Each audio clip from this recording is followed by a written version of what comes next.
प्रभु महावीर स्वामी को वंदन करते हैं। सभी गुरु भगवंतों को तिकोतों के पाठ से वंदन करते हैं।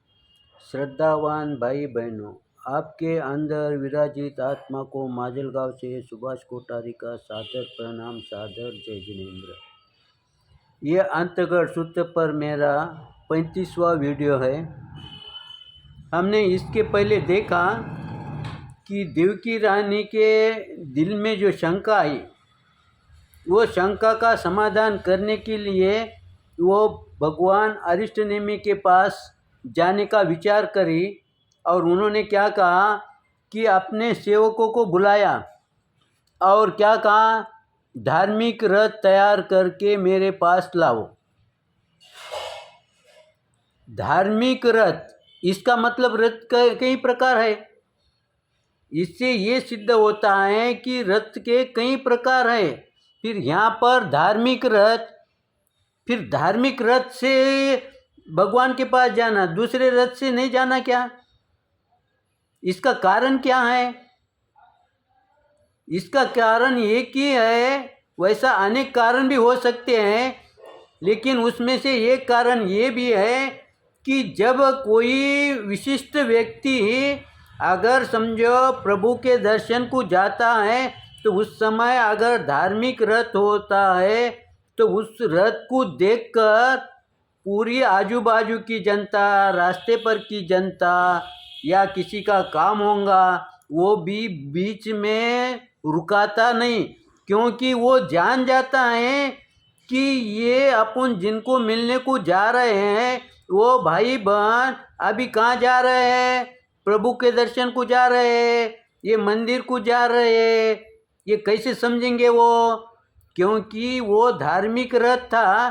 धार्मिक रथ से हम कहीं जा रहे हैं तो फिर वो पर शंका, दूसरा काम बोलने की ज़रूरत नहीं है। उस समय हम यही भाव रखना चाहिए कि वो अगर पूजा पाठ करने के लिए जा रहे हैं ना, वहाँ से आने के बाद हम हमारा काम उनसे कर लेंगे। अब ये बात हमारे व्यवहार में कहाँ बैठती है? हमारे व्यवहार में उस समय बैठती है जब हमारे नगरी के अंदर, हमारे गांव के अंदर अगर चातुर्मास होगा और हम अगर मंदिर को जा रहे हैं, स्थानक को जा रहे हैं, समझो 1-1.5 किलोमीटर का अंतर है, तो फिर हम जाते समय हमारे को रास्ते में कोई भाई बहन मिलते या नहीं मिलते? मिलना स्वाभाविक है, मिलेंगे भी। साधर्मी मिलेगा, अन्य संप्रदाय वाला मिलेगा, लेकिन उसने हमारे को देखते के साथ उसके दिल में ये शंका आनी चाहिए, ये भाव आना चाहिए कि ये मंदिर जा रहे हैं। लेकिन हम मंदिर जाते समय कैसा जाते हैं? हमारा जाना ऐसा होता है कि सामने वाले की ये समझ में भी नहीं आता कि ये मंदिर जा रहे हैं या थिएटर जा रहे हैं या शादी घर जा रहे हैं। ये बात ही समझ में नहीं आती है, क्योंकि मंदिर को जाने के लिए विशिष्ट वेशभूषा होती है। शादी के लिए जाने का है तो विशिष्ट वेशभूषा होती है। इतना ही नहीं है, जहाँ पर जो अंतिम क्रिया करने को जाते हैं उस समय भी अलग वेशभूषा होती है, क्योंकि वो वेशभूषा देखकर ही हमारे मन में, सामने वाले के मन में ये जो शंका है वो दूर हो जाना चाहिए कि ये भाई इस कार्यक्रम के लिए जा रहा है। फिर मेरा काम है इनसे मैं बोलूँ या नहीं बोलूँ, इसका विवेक वो रखता है। इसलिए गुरु भगवंतों ने हमें ये सीख दी है कि जब हम मंदिर जाए तो मंदिर के ड्रेस में जाए या ऐसे ढंग से जाए कि वो सादगी हो। दूसरा, इससे एक फ़ायदा कौन सा होगा? तुम्हारे को चलते चलते लाभ कौन सा होगा? मान लो तुम घर से जा रहे हैं मंदिर के लिए, लेकिन तुम कुछ कारणवश मंदिर नहीं पहुंच पाए, फिर मंदिर का लाभ आपको मिलेगा कि नहीं मिलेगा? आप कहेंगे हम उस उद्देश्य से निकले, मिलेगा। ये एक कारण होगा। दूसरा कारण क्या है? दूसरा कारण ये होगा कि जब तुम मंदिर को जा रहे हैं उस समय सामने वाला कोई व्यक्ति आपके मिलने के लिए आपके पास आ रहा है और आपको देख के अगर उसने जान लिया कि ये भाई साहब मंदिर जा रहे हैं, उस समय उसके भाव जो होते हैं ना, वो उसके शुभ भाव होते हैं। वो दिल में सोचता है मैं तो मंदिर नहीं जा पा रहा हूँ, ये जा रहे हैं ना, तो मेरी अनुमोदना, हे प्रभु वो जा रहे हैं, मेरा भी वंदन उनके साथ स्वीकार करे। ये भावना हम भा सकते हैं। कम से कम कोई ये भावना नहीं भी भाई तो खाली उसने इतना भी सोचा कि मैं मेरा अभी काम नहीं बोलूँगा क्योंकि ये मंदिर जा रहे, इतना भी उसने समझ लिया तो समझना वो आपके कार्य में सहयोग कर रहा है। ये उसकी अनुमोदना है।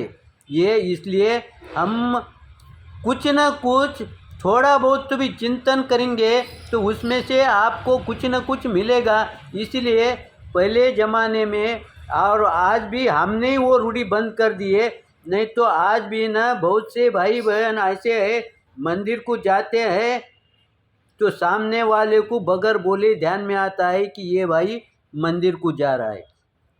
जैसे ही प्रभु के पास देवकी रानी पहुंच गई, देवकी रानी का प्रश्न था वो पूछने के लिए प्रभु के पास गई, लेकिन प्रभु ने उसे पूछने का मौका दिया है क्या?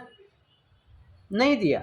उन्होंने मौका देने के पहले ही प्रभु ने उन देवकी से कहा कि तूने मेरे पास ये प्रश्न लेके आई। प्रभु ने पहले ही क्यों कहा ऐसा?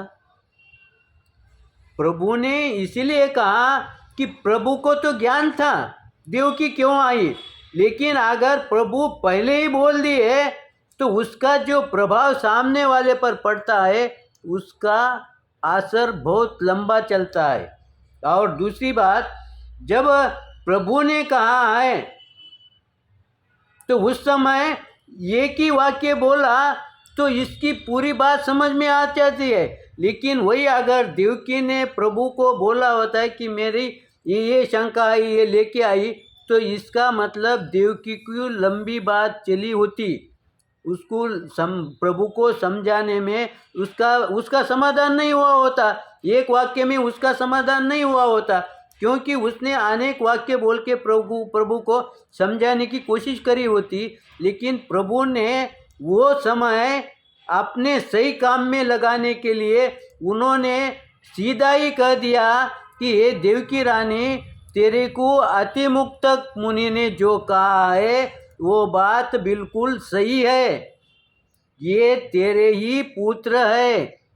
तू जो शंका लेके आई ना वो बात उनकी है, सही है, ये तेरे ही पुत्र है। उस समय उन्होंने वो पुत्र का वृत्तांत उनको जो समझाया है इसमें बताया। वो सुलसा रानी, सुलसा एक पत्नी है, गातापति की पत्नी है, और उसको किसी भविष्यकार ने कहा था कि तू मृत्युवंध्या होंगी, यानी तेरे को जो भी पुत्र होंगे ना वो कैसे होंगे? मृत होंगे। पुत्र होंगे लेकिन मृत होंगे। तब उसने क्या की कि भगवान की पूजा आराधना की। उसने किसकी आराधना की? हरिणगमिषी देव की। उसने हरिणगमिषी देव को ही क्यों चुना? कई देव है ना, उनको ही क्यों चुना? हमारे को कोई भी क्रिया करने की है ना तो उसी के पास ही करना चाहिए जो उसके पास है देने जैसा। यहाँ दूसरे देव की अगर उन्होंने पूजा अर्चना करी होती तो दूसरा देव उसके लिए असमर्थ है। लेकिन ये हरिणगमिषी देव ये कार्य कर सकता है। ये वो सुलसा ने ध्यान में लिया, चिंतन किया, मनन किया, इसलिए उसने हरिणगमिषी देव की पूजा की। अब हरिणगमिषी की पूजा क्यों की? क्योंकि सुलसा को ये पता है मेरे को मृत पुत्र होने वाले हैं ना, इसमें कोई चेंज होने वाला ही नहीं है, मृत ही होने वाला। लेकिन मेरे को तसल्ली मिलने के लिए मेरे को समाधान देने के लिए ये काम हरिणगमिशी देव ही कर सकता है, ऐसा उसने सोच के यहाँ पर अपन समय को देखते हुए रुकते हैं। जो कुछ गलत निकल गया होगा वो मेरा अज्ञान समझ लीजिए, जो सही है वो प्रभु कृपा समझ लिए। आपको मेरा वीडियो अच्छा लगा तो लाइक करें, शेयर करें। इसी आशा के साथ मैं पूर्ण विराम लेता हूँ। ओम शांति।